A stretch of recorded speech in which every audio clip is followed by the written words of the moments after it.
Le rebond ou le fiasco pour le tenant du titre de l'Euro. Bonjour à tous les socios, ravis de vous retrouver. On poursuit ces previews de la Coupe d'Europe, du championnat d'Europe qui démarre dans quelques jours en Allemagne. Et on parle aujourd'hui d'une équipe qui va faire débat. L'Italie, bien sûr. L'Italie avec deux casquettes dans ce championnat d'Europe. Il y a à la fois le tenant du titre, le champion en titre italien. Et puis il y a aussi l'équipe qui a manqué les deux dernières Coupes du Monde. Alors, rebond ou fiasco, on a justement titré l'émission comme ça pour essayer de comprendre et d'essayer de voir ce qui va se passer en Allemagne. Elton Mokolo est avec nous ce soir pour en parler. Bonsoir Elton. Ciao ragazzi. Ah oui, je m'adapte. Hein. J'aime bien. Tu as du cran parce que j'ai voulu démarrer par Buonasera, mais je me suis dit j'aurais pas l'accent. Moi, je me permets tout. Parce que je prépare mes vacances en Sicile pour l'été. Ouais, Sicile, ouais, j'ai décidé. J'ai envie d'aller en Sicile.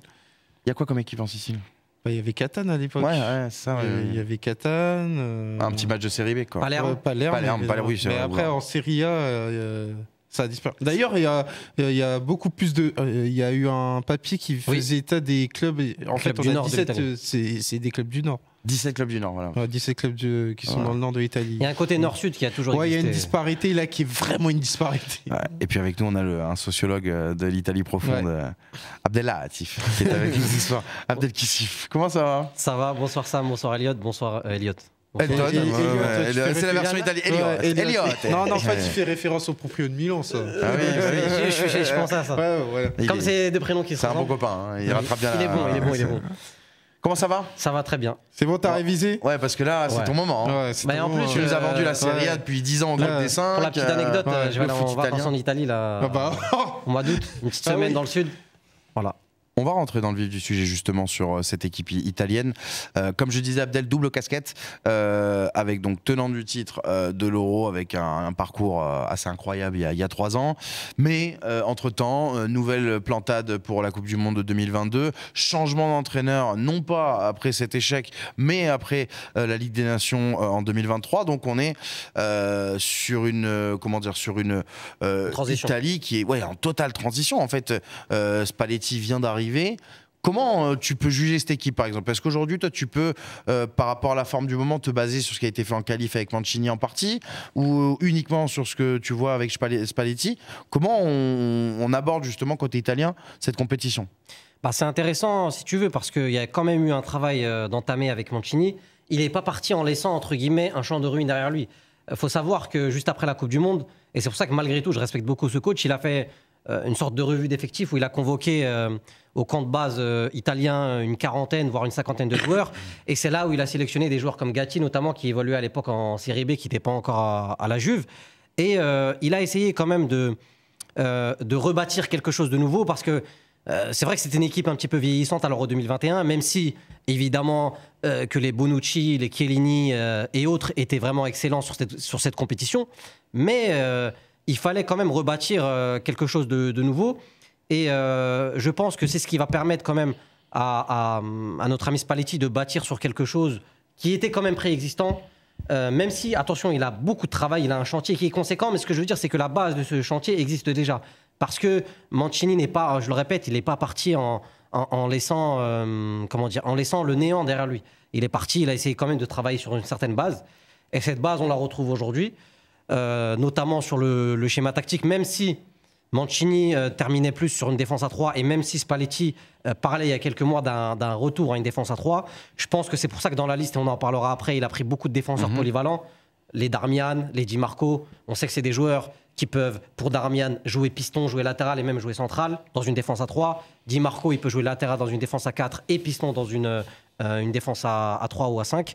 Et donc, là où moi je vais juger l'Italie, c'est sur l'avancée du projet. Est-ce qu'il y a une avancée par rapport à ce qu'a laissé Mancini, ou est-ce qu'il n'y a pas d'avancée? Moi, c'est surtout sur ça que je vais les juger. Mais c'est intéressant, Elton, parce qu'il y a quand même aussi du coup une certaine transition générationnelle aussi qui s'opère dans ce groupe. On est dans une équipe qu'on peut qualifier en reconstruction. Donc forcément, on les met dans les favoris avec l'étiquette de champion d'Europe. Mais aujourd'hui, on se dit que, ne serait-ce que pour la pression de cette équipe, on voit d'ailleurs le groupe. J'imagine tous les joueurs qui n'étaient pas là lors du dernier Euro qu'on a effectivement qu'on a mis en couleur. ça montre un renouvellement quand même qui est conséquent. Justement, on peut se dire que les 2 Coupes du Monde ont été ratées par des jeunes générations, mais l'Euro 2021 avait été gagné par cette génération qui s'était basée aussi sur cet échec. Donc on ne sait pas sur quel pied danser en fait. Sam, pour te donner une idée, il y a 6 titulaires lors de la finale face à l'Angleterre qui ne sont plus dans la liste. 6 titulaires lors de la finale face à l'Angleterre. Et quand je te dis et pas n'importe lequel. Et pas n'importe lequel, et c'était 2021. On est en 2024, c'est 3 ans. Donc on aurait raisonnablement...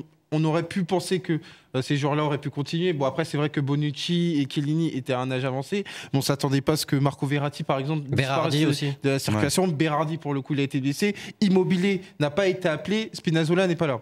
Donc tout ça pour expliquer que, enfin, c'est davantage Emerson, parce que Emerson était titulaire en fin de compétition à partir du moment où Spinazzola était blessé contre la Belgique. Donc tout ça pour expliquer que ça va dans le sens de la reconstruction du côté de l'Italie, qui pour moi sur les 10 derniers mois est en opération contre la montre, parce que faut pas oublier que l'opération contre la montre démarre à partir du moment où l'Italie est touchée directement par la grande vague saoudienne, qui te prend ton entraîneur, parce que y a une proposition qui est irréfusable pour Mancini, et donc qui est parti. Spalletti, qui devait prendre une année sabbatique, est rappelé pour la bonne cause, c'est-à-dire entraîner la sélection italienne. Et en plus, il a la malchance de tomber dans la poule la plus complexe des éliminatoires, avec l'Angleterre, mais aussi la Macédoine et l'Ukraine. T'as quand même l'Ukraine et l'Angleterre qui seront présents du côté de l'Euro. On voit effectivement 2 défaites d'ailleurs pour les Italiens contre les Anglais lors exactement. Lors des 2 matchs. Donc ce qui a fait, c'est que du coup, l'Italie a dû, dans un premier temps, opérer ce travail de reconstruction, de relance avec Spalletti, tout en assurant une qualification. Chose qui était compliquée. Et là, encore une fois, tu joues de malchance parce que tu vas attaquer l'Euro dans la poule la plus compliquée de cette compétition. La plus homogène, la plus compliquée, avec l'Espagne, qui sort quand même d'une Ligue des Nations. La Croatie, demi-finaliste de Coupe du Monde, 3e. Et l'Espagne qui est sur une belle dynamique aussi. Oui. Et l'Albanie qui peut être un adversaire, un outsider à considérer. Qui n'a jamais été facile à jouer à l'Euro, la France en souvient. Et ça, on est bien placé pour le savoir. Voilà. Donc du côté de l'Italie, il y a cette opération reconstruction à marche forcée qui arrive et qui a un impact notamment sur la couleur de l'équipe, à commencer par ta défense centrale jusqu'à ton attaque, où en gros, bien malin celui qui peut dire quel va être le trio offensif. Justement, avant de rentrer dans ce détail, les qualités, les défauts de cette équipe, j'aurais terminé sur un peu la forme du moment, la forme des qualifs, on va dire, depuis la dernière Coupe du Monde, même si l'Italie n'y était pas. Abdel, justement, les 2 défaites, c'est contre l'Angleterre. Il y avait eu aussi un nul contre l'Ukraine, mais il me semble que c'était un match où il y avait peu d'enjeux, si je dis pas de bêtises. Les 2 équipes étaient, les 2 équipes étaient sûres de l'Italie finir 2e et l'Ukraine 3e, me semble-t-il. Peut-être que non, c'était un match très important. C'était avant, parce qu'au final, tu termines, tu te rassures contre la Macédoine du Nord. Non, parce que tu as le match à Leverkusen qui compte. Le match à Leverkusen. Délocalisé, voilà, c'est ça, contre l'Ukraine. Ah oui, c'est le 0-0 celui-là ou c'est le 0-0 c'est une fin de match qui est agonique parce que tu gagnes à San Siro 2-1 où tu fais plutôt une bonne prestation, mais par contre le match retour, il va aller son pesant d'or. Alors justement, ça donne du grain à moudre à mon argumentaire. Ce qui a amené l'Ukraine à aller en barrage. Voilà, mais donc on va dire les 2 autres équipes, on va dire au niveau euro dans ce groupe, c'était l'Angleterre, même le niveau favori, et l'Ukraine qui reste un poil à gratter. Et contre ces équipes-là, tu as galéré du coup en qualification. Est-ce que ça montre aussi encore l'écart que peut avoir cette équipe avec les autres favoris, donc qu'on va présenter ici au Club des 5? Alors, ce qu'il faut rappeler, c'est que contre l'Angleterre, c'est surtout un écart de qualité individuelle. On sait très bien qu'en termes de matériel, aujourd'hui, l'Angleterre, il y a très peu de nations qui peuvent rivaliser avec elle, si ce n'est peut-être la France. Et je vois pas d'autres nations, en tout cas, je parle en termes de vivier. Je voyais la dernière fois. L'Allemagne peut-être quand même. Ouais, à la rigueur. Mais là, la dernière fois, je voyais un tweet où on avait fait le 11 type des joueurs qui n'étaient pas appelés par l'Angleterre. Donc, tout ça pour dire que je pense que la différence, elle s'est faite surtout là. Moi, j'ai regardé surtout le match retour. Tu peux pas, surtout avec ce contexte-là actuel côté Italie, tu pouvais pas rivaliser. Je parle surtout en termes de qualité individuelle. Et contre l'Ukraine, c'était surtout un match à la vie à la mort. Et sur l'aspect mental, c'est vrai qu'Elton, il en a parlé un petit peu. Tu as certains démons qui ont ressurgi un petit peu et sur la fin de match, tu serres un petit peu le ventre parce que tu sais pas si tu dois attaquer. Tu serres un petit peu le ventre. Pour être poli. Ça se dit pas, mais vous m'avez compris. C'est un concept. C'est un concept. C'était pas le ventre, à mon avis, je vous rassure. Tu es fébrile parce que d'un côté, tu te dis, bon, il faut marquer pour aller sécuriser la qualif, mais d'un côté, tu te dis que tu peux encaisser ce but-là en fin de match qui peut être fatal pour la 2e place.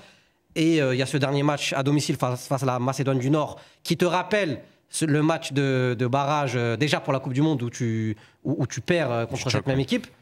Donc voilà, tu t'es rassuré sur le dernier match, mais pour revenir à ta question, c'est un aspect différent. Contre l'Angleterre, tu perds surtout parce qu'individuellement, tu es très en dessous et parce que on n'est pas dans un contexte où l'Italie peut compenser son écart par un aspect collectif où ils vont être supérieurs à l'Angleterre, comme en finale de l'Euro.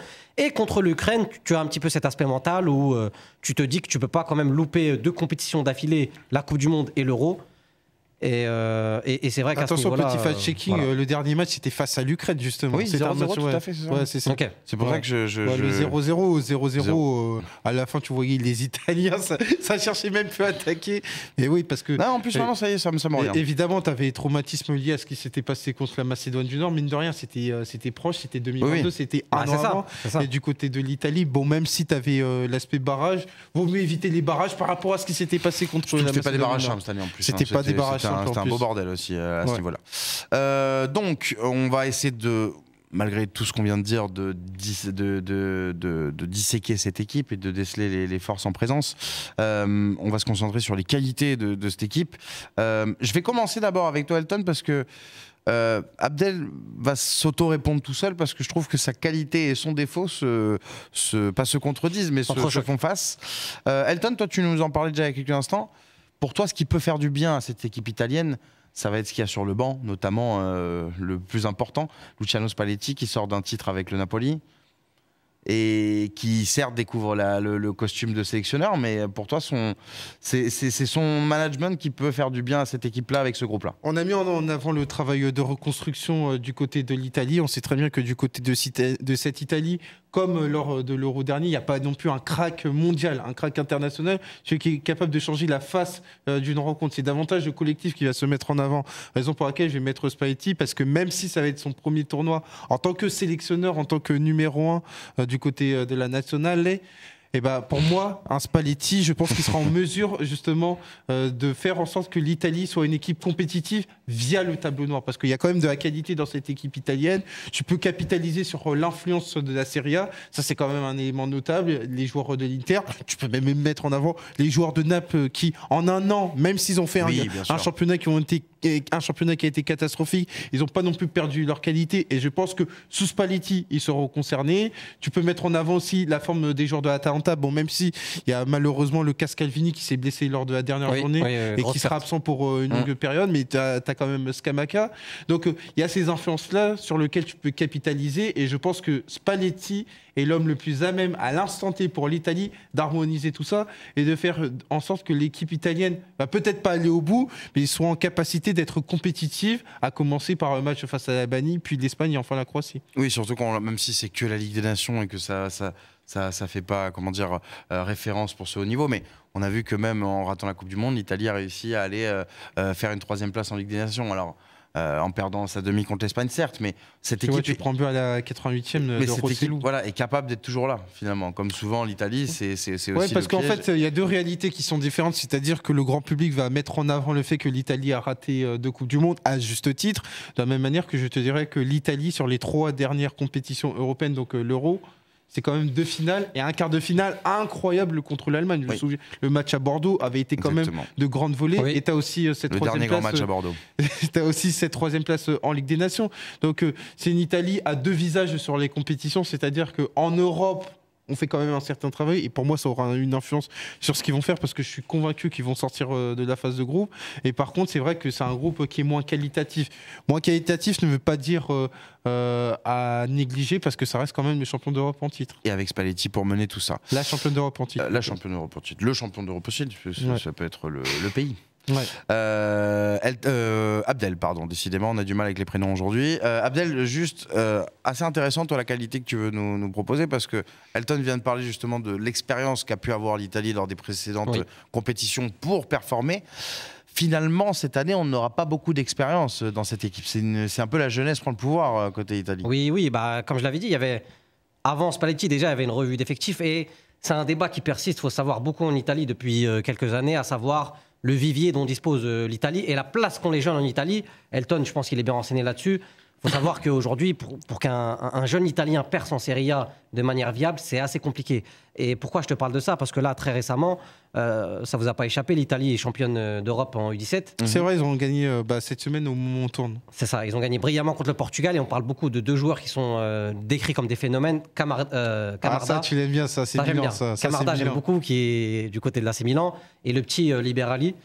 Voilà, c'est les deux gros noms aujourd'hui qui sont beaucoup cités dans la jeune génération italienne. Et pourquoi je te dis ça? Parce que c'est important de voir quel virage va prendre l'Italie par rapport à ça, parce qu'on dit souvent que le vivier, il s'amincit entre guillemets d'année en année. Là, il y a une belle génération qui arrive. Et je trouve qu'il y a des jeunes qui ont de plus en plus d'insouciance, mais pas forcément qu'en termes d'âge, surtout en termes de vécu. Tu vois, un mec comme Pellegrini, il n'a pas joué le dernier Euro. Ouais, malheureusement, il se blesse quelques jours avant le premier match. C'est ça, tu vois. Il est pas tout jeune, il n'est pas vieux non plus. Il doit avoir 27 ans. Voilà, il sera revanchard. Voilà, il a dans les 27 ans, mais en termes de vécu, il aborde la compétition comme un jeune plein d'insouciance. Et c'est un joueur dont on dit le plus grand bien aussi du côté de la Roma. T'as le petit Fagioli. On en parlait en off tout à l'heure. Ça a fait une grosse, pas polémique, mais ouais, parce qu'on oublie que dans l'opération reconstruction, tu as été aussi impacté par les affaires de Paris. Oui. C'est-à-dire que Tonali a disparu de la circulation parce que Tonali aurait pu jouer un rôle. Fagioli n'a pas eu un problème. Fagioli, il a eu un problème. Il n'a quasiment pas joué cette saison. Il n'a quasiment pas joué. Donc, du coup, c'est vrai que sa nomination, ou plutôt sa sélection. C'est pas un gouvernement, Elton. Sa sélection, elle a pu faire couler de l'encre. Ouais, effectivement, alors qu'on est un blessé en régie, visiblement, on espère que tout va bien. Non, mais effectivement, il y a des jeunes joueurs intéressants. On pense à Cambiaso, on peut penser aussi à Bellanova, à Calafiori. Bellanova qui est passé par Bordeaux, bon, il n'est pas tout jeune, mais c'est pareil. Bellanova, en termes de vécu, voilà, c'est la première compétition qu'il aborde avec l'Italie. Mais pourquoi je te parle de ça? Parce qu'aujourd'hui, on n'a pas trop l'habitude de ça en Italie. On a l'habitude, ça fait un peu cliché, mais on a l'habitude des joueurs un petit peu roublards, etc. Et c'est vrai que depuis... Alors justement, Abdel, je me permets de te couper, parce que justement, pour faire la transition, le point faible que tu as mis en avant dans cette équipe, pour toi, paradoxalement, c'est aussi le manque d'expérience. Donc oui, la jeunesse est un atout, mais est-ce que ça va suffire justement dans cette compétition pour faire une italienne, comme on peut le dire? Exactement, et c'est pour ça qu'on en parlait tout à l'heure en off. Je pense que la jeunesse italienne... On parle beaucoup, hein, enfin, vous voyez, avec Abdel, ouais. C'est la preuve. Non, mais je pense que cette qualité-là, le côté un petit peu insouciant, c'est personnalité. Tu as beaucoup de joueurs qui ont une certaine personnalité. Je peux même on en parlera après, mais même Scamacca, ça va être le joueur fer de lance de cette équipe. Je pense que ça va les aider à ne pas aborder les rencontres en étant timorés, etc. Mais c'est là où on peut mettre une petite nuance. Ça ne va pas non plus être suffisant pour aller au bout de la compétition. C'est pour ça qu'on parlera après d'où je les vois, moi, accéder à quel stade de la compétition. Mais voilà, c'est vrai que c'est un petit peu c'est ambivalent. Ça va leur permettre de faire une bonne compétition, mais ce ne sera pas encore suffisant pour... C'est pour ça que tout à l'heure, je te parlais de vécu. Il faut une avancée à ce niveau-là.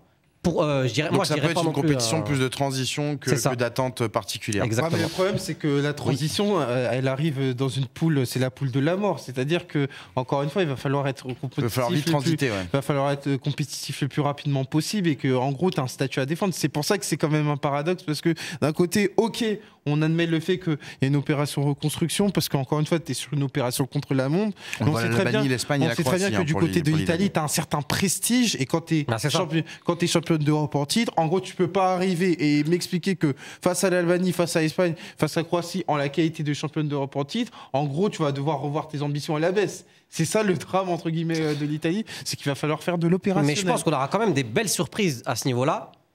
Pas de quoi, encore une fois, conserver ton titre, je ne pense pas, mais quelque chose qui... Voilà. C'est pour ça que voilà, c'est un peu compliqué à jauger. On sent que tu es tiraillé, Abdel. Ouais. Elton, je voudrais mettre en avant le défaut que tu soulignes sur cette équipe. C'est l'attaque, effectivement. Là aussi, Abdel parlait du manque d'expérience. Peut-être que devant aussi, il nous manque ce petit buteur, roublard, renard, qui a l'habitude de planter dans ce genre de compétition. Il y a quelques joueurs intéressants quand même, hein. On va pas dénigrer cette équipe-là, mais pour toi, ça peut être un des points faibles de cette équipe. Alors, sur la ligne d'attaque, il faut quand même évoquer le fait que contre la Turquie, tu avais une ligne d'attaque Berardi, Immobilier, Insigne. Ces trois-là ne seront pas présents lors de l'Euro. Et c'était, même s'ils avaient... La Turquie qui était le dernier match de la Turquie. Et qui était le dernier match amical. Ouais, même s'ils avaient un plafond assez évident, ça, il n'y a pas de souci. Mancini s'était beaucoup appuyé sur eux. Et en cours de compétition, tu avais eu l'apparition, et qui avait été salvatrice, celle de Chiesa. Exactement. Celle de Chiesa qui avait été quand même un élément introduit, si bien que moi, personnellement, je l'avais mis dans le 11 de la compétition. Là, en 2024, la ligne d'attaque a changé pour les raisons que j'ai évoquées. C'est-à-dire que les trois ne sont pas là, mais Chiesa est là, mais Chiesa n'est plus que l'ombre de lui-même. par rapport à ce qu'il aurait pu faire. On parle d'un départ de la Juve d'ailleurs. Ouais, il y a eu une grave blessure du côté. On voit la potentielle équipe type de l'Italie. Effectivement, on le voit avec des noms quand même qui pour le coup vont découvrir ce haut niveau. Il y a quand même un milieu, Jorginho, Barella, et c'est donc cette ligne d'attaque. Pellegrini, Scamacca, Chiesa. Sur le banc, il y a quand même 2-3 joueurs, hein, notamment Il Faraone, comme on l'appelle, El Shaarawy, qui est là, mais qui non, mais pour amener de l'expérience, voilà. Sur la ligne d'attaque, tu as Orsolini de Bologne. Orsolini, au final, il a été dans la liste élargie, mais il n'a pas été retenu. Oui, il n'a pas été retenu. C'est ça. Tu as Zakanic qui est Retegui, Raspadori, Scamacca. Retegui qui est là. Scamacca qui n'était pas présent en mars. Ça a fait office de coup de boost, qui finalement sera de risque. Donc, si tu veux, on a une ligne d'attaque qui est plutôt aléatoire. T'as pas dessiné entre guillemets ton C. Il faudra voir aussi la formule, parce que j'ai vu défense à 3, ça peut être aussi une défense plutôt classique du côté de Spalletti. Et donc, par rapport à ça, la ligne d'attaque sera très importante. Et donc, quand tu sais que tu vas affronter l'Espagne et la Croatie, notamment la Croatie, on a vu défensivement, c'était quelque chose de très intéressant. Il va quand même falloir capitaliser sur une ligne d'attaque qui puisse être en capacité de marquer des buts. L'Italie donc qui aura... Alors rappelons-nous quand même, en 2021, il y avait un casting devant, un casting Serie A qui était impressionnant, hein, si je me souviens bien. On avait qui est devant déjà en 2021 ? On avait Insigne, on avait Immobilier, on avait Belotti. On avait Chiesa, Berardi. On s'était dit, ils vont tous finir à... Enfin voilà, ils vont et même, tu avais un très très bon milieu de terrain. Et, non, mais dans mes souvenirs, la ligne d'attaque d'Italie n'a pas été si décisive que ça, notamment dans les phases finales. C'est ça. Immobilier a beaucoup pêché dans le dernier tiers. Voilà, Chiesa a marqué contre l'Autriche. Contre l'Espagne, voilà. Mais globalement, et c'était en sortie de banc, si je me souviens bien. Oui. Donc globalement, l'attaque n'avait pas tant performé que ça en 2021. Donc peut-être que ça n'est moins de noms, mais peut-être plus de buts. Ce qui avait été leur point fort, c'était surtout la maîtrise collective et le milieu de terrain, ce qui était une belle équipe de maîtrise. Après, tu dis ça, la ligne d'attaque, elle marque sur quasiment chaque match en phase éliminatoire, hormis la finale. C'est aussi une manière de voir les choses. C'est vrai. Ah oui. C'est vrai. Mais bon, la finale, c'est important. Oui, la finale, oui. Ouais. Voilà. Qui marque en finale ? Attends, tu me prends pour qui? C'est Bonucci. J'ai eu un doute énorme. J'ai eu un doute énorme sur la passe de la tête de Verratti. Bonucci et Chiellini. Oui, ça, la passe de la tête de Verratti, je m'en souviens. On en avait suffisamment parlé. Mais alors, j'avais un gros doute si c'était Bonucci ou Chiellini. On a vu l'équipe probable de cette équipe. On va revoir le groupe quand même, parce qu'il y a des matchs assez intéressants. Tu l'as dit, Elton. Non, pas le groupe de. Pardon, excusez-moi. Le groupe à l'Euro, le groupe B, bien sûr. Démarrage contre l'Albanie. Quelque part, Abdel, le calendrier est pas mal pour l'Italie, pardon. C'est que tu vas justement jouer l'Albanie pour démarrer. Donc tu peux te mettre en confiance. Tu peux plus ou moins assurer déjà ta 3e place avec un succès contre l'Albanie. Et après, tu as 2 matchs joker contre l'Espagne et la Croatie qui, pour le coup, eux joueront avec un peu de pression. Donc on peut quand même se dire qu'à ce niveau-là, le calendrier permet à cette jeune équipe de rentrer tranquillement dans sa compétition.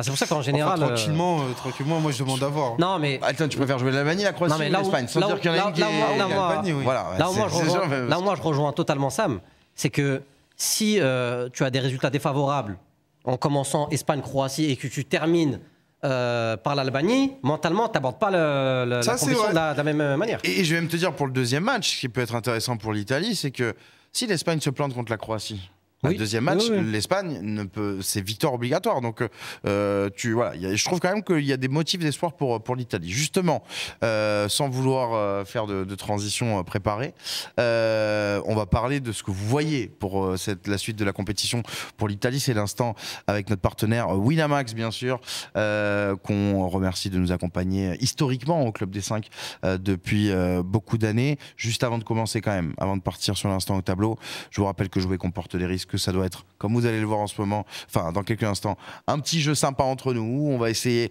de dénicher les codes. Bref, un bon moment entre amis, un loisir. Surtout, pas une contrainte ni un problème. Donc, si vous avez le moindre problème lié au jeu en ligne, n'hésitez pas à appeler le petit numéro qui s'affiche actuellement en bas de votre écran. Vous serez pris en charge par des professionnels qui pourront vous aider. Une fois qu'on a dit ça, je rappelle aussi les règles du jeu au tableau, bien sûr, que vous connaissez. Faudra voir le classement, c'est intéressant. on a vu le classement sur l'émission de l'Allemagne, Abdel. Voilà. Ça fait longtemps que je l'ai pas vu. Oui, c'est pour ça. Mais tu regarderas l'émission de l'Allemagne, tu l'apprécieras. Ça marche. En tout cas, pour rappeler donc à l'instant au tableau, bien sûr, chaque émission, on a les chroniqueurs du Club des 5 qui donnent un prono, un pari pour les matchs qui arrivent. Alors là, en l'occurrence, c'est la compétition. Si jamais le pari est bon, il remporte le nombre de points qui correspondent à la cote. Par exemple, Abdel, ici présent, un jour nous a dit la Guinée équatoriale va battre la Côte d'Ivoire à 12,50. On a dit bah non, tu dis n'importe quoi. Il a pris 12,50 au classement. Et c'est vrai que du coup, il est toujours bien placé grâce à ça. J'en suis pas peu fier. Ah ouais, non, celle-là était forte. Celle-là était forte. On aura peut-être des surprises comme ça à l'Euro. Oui. Qui sait, qui sait. On va démarrer avec. Tiens, on va commencer avec toi, Abdel, parce que ton pari est très intéressant sur cette compétition, surtout après ce qu'on vient de dire il y a 2 secondes. Exactement. Sur le calendrier du groupe B. Quel est ton pari, Abdel? Je te laisse l'assumer devant tes compatriotes italiens. Alors, ce n'est pas ce que je veux, hein, je tiens à le rappeler en préambule, mais, mais tu l'as comme mis Merci, en avant. Je pense que c'est ce qui va se passer. Je pense que le groupe B, donc. Je pense que l'Italie va finir 3e du groupe et donc je vois l'Espagne première dans l'ordre et la Croatie 2e. Côté à 6. Voilà, côté à 6. Et pourquoi je te dis ça? Parce que, pardon, excuse-moi, je pense que la vraie équipe, enfin le vrai 11 en tout cas, les vrais enseignements, je pense que Spalletti va les apprendre pendant la compétition et je pense qu'il va commencer un petit peu timide en terminant dans les meilleurs 3e du groupe et au fur et à mesure, il y a des joueurs qui vont se révéler, il y a un groupe qui va se créer et c'est pas vraiment le prono mais pour terminer sur mon analyse, je pense que l'Italie terminera dans le dernier carré, mais c'est là où c'est intéressant et c'est le football des nations, notamment en compétition internationale. Je pense qu'ils vont terminer dans les meilleurs 3e. Je précise parce qu'ils peuvent terminer 3e et ne pas passer. Tout à fait. Et moi, je pense qu'ils vont terminer dans les meilleurs 3e et finir. On l'a vu à la CAN et on le rappelle même avec les derniers euros. Généralement, à 3 points, tu passes. Ouais. 3 points, tu passes parce qu'il y a souvent au moins 2 3e à 2 points et donc qui gagnent pas, qui ont une défaite et 2 nuls. Donc 3 points, tu bats l'Albanie, généralement, tu assures plus ou moins ta place au pire dans les pires meilleurs 3e. Ouais, c'est ça. Elton Mokolo, on parie sur des individualités comme ça. Ouais, moi je suis parti sur une individualité, je suis parti sur Scamacca buteur. J'aurais pu partir notamment sur l'Italie et son tournoi, mais il y avait des codes qui n'étaient pas intéressantes pour moi. Pourquoi je suis parti sur Scamacca? Parce que je pense qu'il peut être bénéficiaire du fait que le secteur offensif italien n'est pas suffisamment fourni qualitativement. Et moi je me dis que le cut... Meilleur buteur de la sélection italienne. Meilleur buteur de la sélection italienne. Moi je me dis que le cut meilleur buteur de la sélection italienne, ça peut être à 2. Oui. Et à partir du moment où ça a 2, moi je pense qu'un Scamacca est beaucoup plus outillé que les autres pour atteindre ce chiffre. Quand tu dis le cut, on rappelle, c'est le plafond. Ouais, le plafond, ça peut être une attaque, ça peut être un attaquant à 2 buts et ça peut suffire pour être le meilleur buteur de sa sélection. Je crois que Fratesi, il a été meilleur buteur des éliminatoires avec 3 buts. Ouais, voilà. Donc, oui, je vais vous confirmer ça irait dans le sens et donc c'est pour ça que moi je me dis que Scamacca, il peut se distinguer sur la phase de poule et donc être le meilleur buteur de l'Italie. Fratesi, meilleur buteur effectivement de l'Euro, enfin de qualification pardon de l'Euro.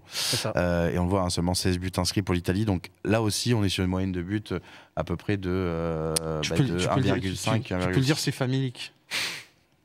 Individuellement. Parce qu'avoir ton meilleur buteur à 3...